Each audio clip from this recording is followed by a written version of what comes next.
crecimiento económico por encima del potencial, como lo que se ha vivido en los últimos años, crecimientos de casi 7%, el año pasado 6.6%, el potencial crece en 5%.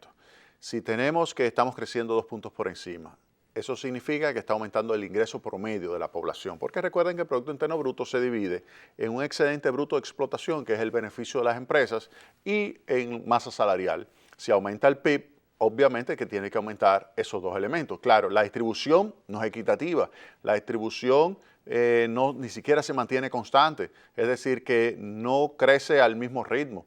Puede haber políticas que hacen que uno crezca más que otro, puede haber políticas que estimulan que haya un aumento más rápido del salario de lo que aumenta los beneficios, o puede haber políticas que estimulen más un aumento de los beneficios al aumento del salario. O sea que eso puede suceder. Ahora, cuando aumenta definitivamente el ingreso, pues tiene que disminuir la pobreza por el hecho de que aumenta el ingreso promedio. No estoy diciendo que mejora la equidad en la distribución. Lo que estoy diciendo es que disminuye la pobreza, porque hay una mayor cantidad de personas que están por encima de la línea de pobreza. Entonces vamos a ver, fíjense acá, el Banco Central publica una serie desde el año 2012 hasta el año 2016 de la pobreza.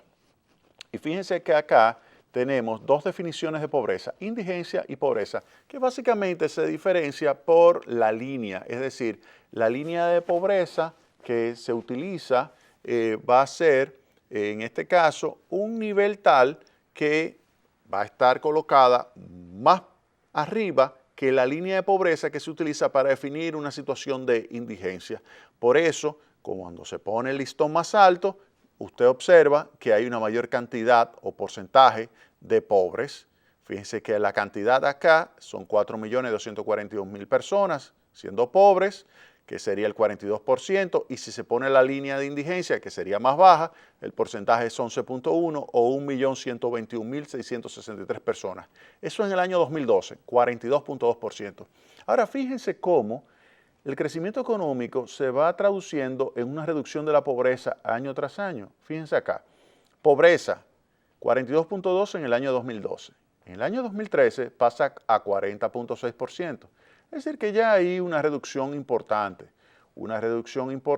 de la cantidad de personas que están viviendo por debajo de la línea de pobreza. Pasa de 4.249.000 a 4.119.000.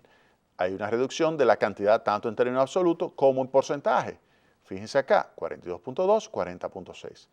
Luego vemos acá en octubre 41.8, ahí sube. Ahora, usted para poder comparar, tiene que comparar 42.2 con 41.8, octubre. Luego tiene abril. Fíjense que abril 2014, 36.2 contra este 40.6, una reducción. 41.8 contra este 36.4, una reducción. Y seguimos hacia el año 2015. Y en el año 2015 ya tenemos que el indicador de pobreza hacia abril es 33.2, que es 3 puntos porcentuales por debajo de este que está acá. Pero si seguimos así hasta octubre, fíjense que octubre ya del año 2016 es 30, es decir, que del año 2015 al año 2016, de octubre a octubre, cae en 1.5 puntos porcentuales la incidencia de pobreza. 1.5 puntos porcentuales y pasa de alrededor de 3.3 a 3.18 millones de personas en pobreza. Si lo comparamos desde el año 2012, ¿qué significa eso? 12 puntos porcentuales menos de pobres. ¿Significa eso que estamos bien? No, porque esto significa que casi uno de cada 3 dominicanos, casi uno está viviendo en pobreza. Es mucho. O sea, estamos hablando de 30%. 30% es mucha gente viviendo en pobreza. Ahora, 42 era una situación todavía más grave. 42 es una situación muchísimo más grave. O sea que se ha reducido la incidencia de pobreza, ha mejorado el nivel de bienestar. ¿Y por qué mejora el nivel de bienestar? Usted lo puede hacer de dos formas. Uno, a través de crecimiento económico, generación de empleo y aumento de la masa salarial.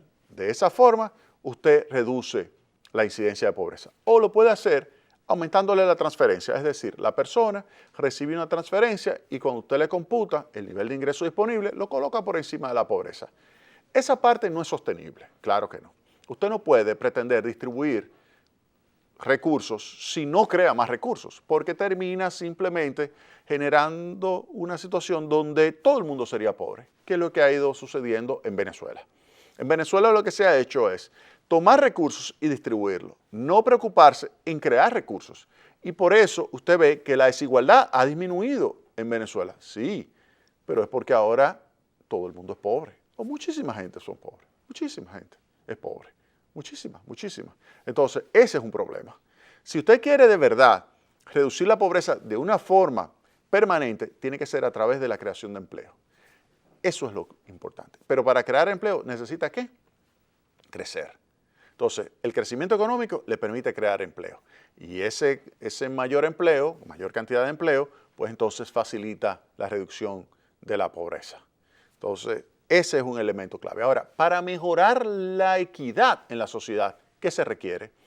Hemos visto algunas políticas sociales, como por ejemplo la transferencia de recursos, ya sea condicionada, como la tarjeta de solidaridad, o ya sea transferencia de recursos en especie, como sería la transferencia que se les realiza a la familia dominicana por los servicios educativos públicos. La tanda extendida, por ejemplo. La tanda extendida le da una transferencia a la familia directa. Imagínense lo siguiente, un niño que va a una tanda extendida, desayuna en la escuela, almuerza en la escuela y le dan una merienda en la escuela. Si hubiese estado en su casa, la familia para darle eso tuviese que generar un determinado nivel de ingreso. Entonces, si el niño lo está recibiendo en la escuela, eso significa que es una transferencia directa a ese hogar. En consecuencia, el niño mejora sus condiciones de vida. Se distribuye más equitativamente los recursos, porque nosotros que pagamos impuestos, se lo damos al Estado, el Estado toma ese dinero y lo lleva a través de la escuela a los pobres. Lo mismo sucede con salud pública. Cuando usted va a un hospital público, que no tiene que pagar absolutamente nada y que generalmente van los pobres, al igual que a las escuelas públicas, quienes van los pobres principalmente, o también miembros de clase media baja, están yendo también a las escuelas públicas. Entonces, estos pobres que van a los hospitales públicos, cuando reciben el servicio, eso es equivalente a transferirles recursos a ese segmento de población. Por lo tanto, eso también tiende a mejorar lo que es la equidad. Es decir, que con la política social, la política de gasto social activa, hace que mejore el nivel de equidad. Esa sería otra forma. Ahora, la mejor manera de usted lograr una mejoría de la equidad es a través de la educación. Si usted quiere de verdad tener una sociedad más justa, tiene que educar a su gente y en particular a los más pobres. Edúquelo. Edúquelo pero bien. Edúquelo para que cuando salga al mercado de trabajo lo contraten rápidamente y le paguen bien, sea productivo, sea eficiente, sea una persona capaz de generar buenos ingresos y darle a su familia la oportunidad de estudiar. Darle la oportunidad a su familia de poder en el futuro generar buenos ingresos. Claro, si usted es un vago y le dan la oportunidad y usted no la aprovecha, claro, usted va a estar mal. Pero ya eso no es culpa del Estado, eso no es culpa de sus padres, eso es culpa suya. Entonces no quiera luego decir, no, ahora yo quiero que me den. No, usted se le dio la oportunidad, pero usted no la aprovechó. Se fue a beber romo, se fue a fiestar, se fue a estar de vago. Bueno, si usted hizo eso, en vez de ponerse a estudiar, o si usted ha hecho eso, en vez de ponerse a trabajar, es lógico que usted gane menos. No, yo necesito que me paguen igual, porque esto tiene que ser una república socialista. Bueno, eso no va a funcionar. Eso no va a funcionar. Así no. Así que usted quiere mejorar las condiciones de vida, usted quiere mejorar lo que es la equidad, dele buena educación, dele oportunidad a esa persona de ser capaz de generar buenos ingresos, pero tiene que ser con su esfuerzo, con el trabajo productivo. La única forma de mejorar el nivel de bienestar, creando las condiciones para que haya un entorno macroeconómico que permita el crecimiento de la economía, un entorno macroeconómico que permita generar lo que sería una posibilidad de que el ingreso tenga un buen nivel de compra y obviamente para eso usted lo que necesita es tener también estabilidad de precios.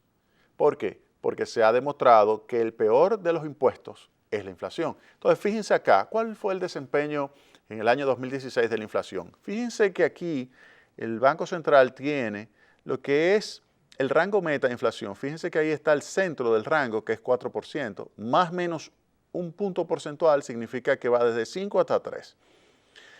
Pero fíjense que la tasa de inflación fue de 1.7. Esa es la tasa de inflación, la segunda más baja en los últimos 33 años. Obviamente está por debajo del límite inferior. Quienes son expertos en asuntos de meta de inflación dicen, sí, pero así como es malo estar por arriba, es malo estar por abajo, porque eso significa que pudimos estar creciendo más, sí, pero crecimos 6.6, crecimos 6.6%, entonces tampoco es que necesitamos mucho más inflación de ahí. O sea que estaríamos bien. Lo que quizás hay que ir pensando es bajar esto, bajar la meta. Claro, ustedes me dirán, bueno, pero Jaime, fíjate que en el año 2017 si aumenta un poco el precio de los combustibles, pudiera aumentar el costo del transporte y eso pudiera influir. Fíjense que acá ya el Banco Central lo establece, que la variación de precios del transporte fue de 5.4% este año y vivienda 4.9%. Ahora, el grupo de alimentos y bebidas no alcohólicas tuvo una variación de menos 2.4%, es decir, que hubo un proceso ahí de deflación.